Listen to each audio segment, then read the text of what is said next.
সোহেল রহমান আজীবন একই রকম, মানে ফুটফুটে একদম এটা ফুলের মতো। তোমাদের দোয়ায়।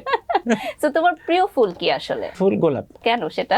সব ফুলের রানী, এর জন্য। রানী, আর তুমি হচ্ছে নাচের রানী না?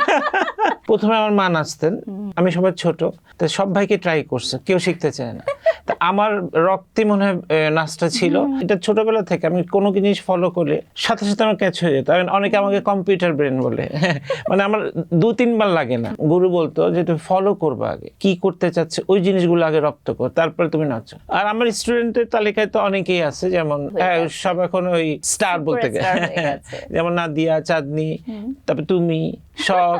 আমি তো খুব ছোট, শখ, সবাই। আর অনেকে কিন্তু বলে কেন সিনেমার হিরো হলে না? হ্যাঁ, বলে অনেক হিরোদের চেয়ে অনেক হ্যান্ডসাম। তো কখনো মনে হয়নি যে আমি হিরো তো হতে পারতাম? না, হিরো হতে পারতাম না, হিরো অফার আসছিল। হ্যাঁ, তখন আমি যাইনি, কেন জানি অভিনয়টা আমার কাছে টানে না। মানে আমি নাচটাই ভালো লাগে। একটা নিয়েছি নাচ, এটা আমার খুব ভালো টানে।